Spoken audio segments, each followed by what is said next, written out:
আসসালামু আলাইকুম ওয়া রাহমাতুল্লাহি ওয়া বারাকাতুহু।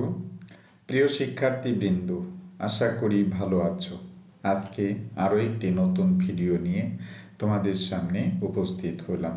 তো আমার চ্যানেলের পক্ষ থেকে তোমাদের সবাইকে স্বাগত।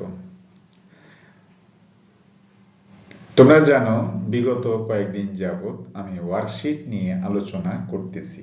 তো ওয়ার্কশিটের এত প্রকার বা এত সিস্টেম, যেটা আমি একসাথে শেষ করতে পারতেছি না বিধায় ভেঙে ভেঙে তোমাদের সামনে উপস্থাপন করতেছি। অর্থাৎ এটা এই এমন একটা উপস্থাপন যেখানে বিভিন্ন ক্যাটাগরির কোশ্চেন এসে থাকে। সেই লক্ষ্যকে সামনে রেখে আমি ছোট ছোট ভিডিওগুলো তোমাদেরকে দিছি শুধুমাত্র বোঝার জন্য। তো এগুলো যদি তোমাদের বোধগম্য হয় তাহলে তোমার কি হবে, সুবিধা হবে। আশা করি তোমরা বুঝতে পেরেছো, ঠিক আছে? তো কোর্সটি যাদের জন্য ডিজাইন করা হয়েছে আর বিবিএ অনার্সে, যদি কোনো প্রবলেম হয়ে থাকে নিচে আমার কন্ট্যাক্ট নাম্বার আছে হোয়াটসঅ্যাপ 01711488315। এই নাম্বারে অবশ্যই যোগাযোগ করবে। কোনো প্রবলেম থাকলে ইনবক্সে পাঠিয়ে দিবে, আমি সলিউশন করে ইনশাল্লাহ তোমাদেরকে দিয়ে দিব।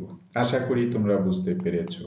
তো দেখো, কোর্সটি যাদের জন্য ডিজাইন করা হয়েছে, বিবিএ অনার্সে যারা আছো accounting department, management department, marketing department এবং finance department, also for HSC first year and exam for 2025। অর্থাৎ যারা বাংলা ভার্সনে আছো তারা বাংলায় লিখবে ইন্টারমিডিয়েটে, এবং যারা ইংলিশ ভার্সনে আছো তারা ইংরেজিতে লিখবে, ঠিক আছে? বাট বিবিএ অনার্সে যারা আছো তাদের জন্য তো অলওয়েজ ইংরেজিতেই লিখতে হবে, ঠিক আছে?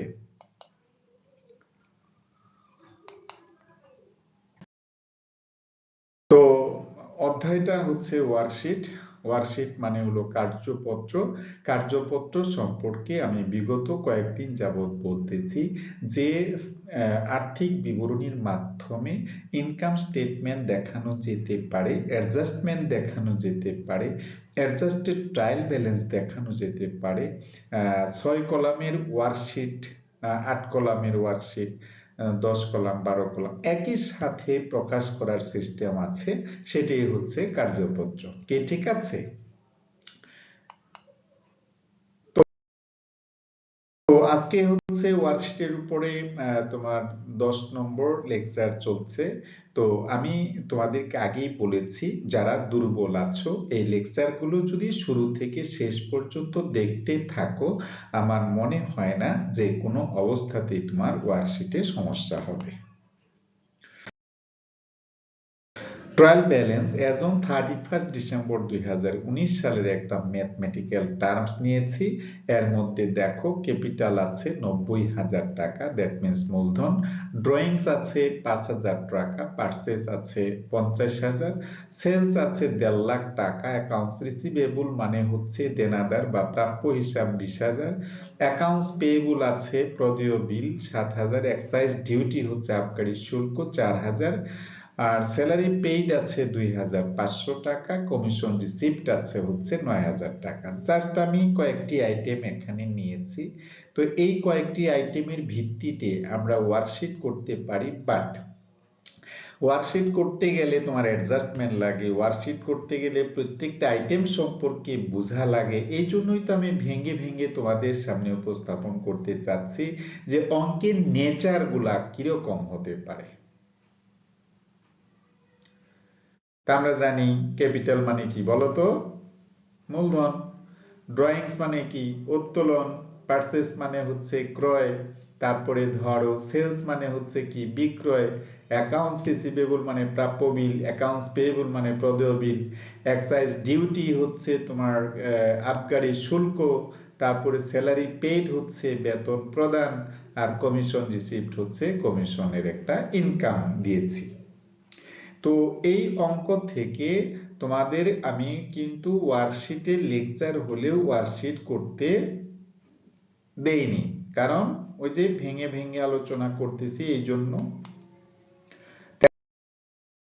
এখানে রিকোয়ারমেন্টে চাওয়া হয়েছে ডিটারমাইন নিট পারচেজ।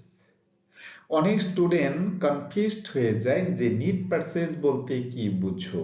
তা আমরা জানি যে নিট পারচেজ মানে কোনো একটা প্রতিষ্ঠানের পণ্য ক্রয় থেকে ক্রয়ের সাথে রিলেটেড যে সমস্ত আইটেম আছে সেগুলো যোগ করার যদি থাকে আমরা যোগ করব, আর যদি বিয়োগ করতে হয় সেটা বিয়োগ করব। আবার অনেক সময় দেখা যায় যে স্টুডেন্টরা কনফিউজড হয়ে যায় যে অঙ্কের মধ্যে পারচেজ ব্যতীত অন্য কোনো আইটেম বা রিলেটেড আইটেম নেই, সেই ক্ষেত্রে কিন্তু আমার পারচেজ যে পরিমাণ টাকা হবে নিট পারচেজও কিন্তু সেই পরিমাণই হবে। তো এমনই একটা বিষয় নিয়ে আমি অঙ্কটি উপস্থাপন করছি। আর এখানে নিচে বলছে ডিটারমাইন প্রফিট অর লস, অর্থাৎ কোনো একটা ফার্মের বিভিন্ন ধরনের ট্রানজাকশন থেকে বা বিভিন্ন ধরনের আইটেমস থেকে আমরা প্রফিট অথবা লস আইটেম বের করতে পারি। Determination of profit or loss, profit কখন হবে যদি আমার ইনকামের পরিমাণটা বড় হয় তখন হবে প্রফিট, আর যদি লজের মানে খরচের পরিমাণটা বড় হয় তাহলে হবে লস।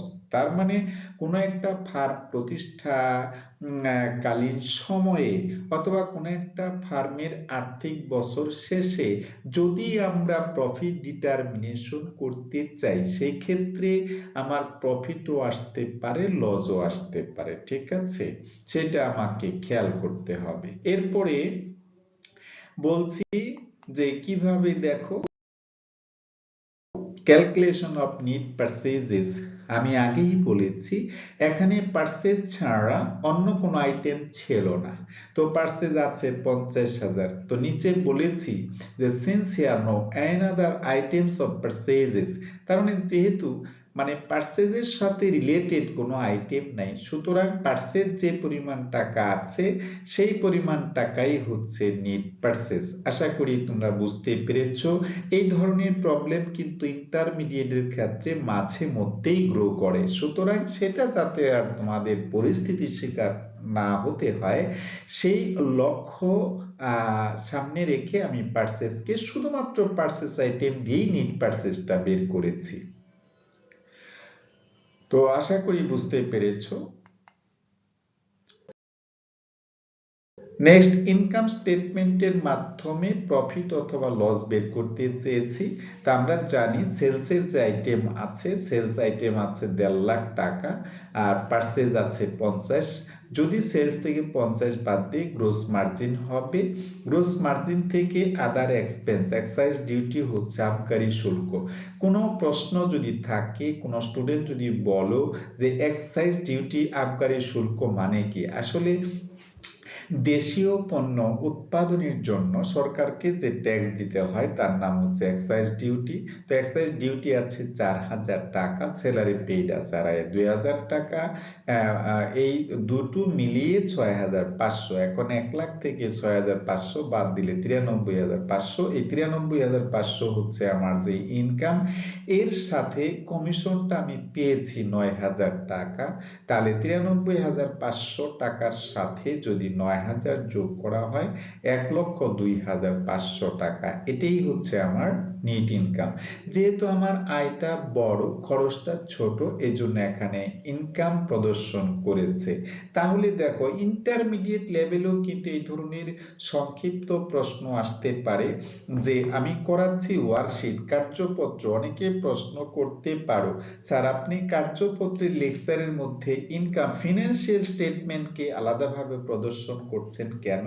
এই জন্যই প্রদর্শন করতেছি যে আমার অঙ্ক ওয়ার্কশিট হলেও আমার রিকোয়ারমেন্টের ক্ষেত্রটা ভিন্নতা আসতে পারে। এই যে ভিন্নতা আসতে পারে সেটা দেখানোর জন্যই কিন্তু মূলত পক্ষে ইনকাম স্টেটমেন্ট আকারে সেটা শো করেছি। আশা করি তোমরা বুঝতে পেরেছো। So thanks for watch. যদি তোমাদের ভালো লাগে অবশ্যই লাইক, কমেন্ট এবং শেয়ার করবে।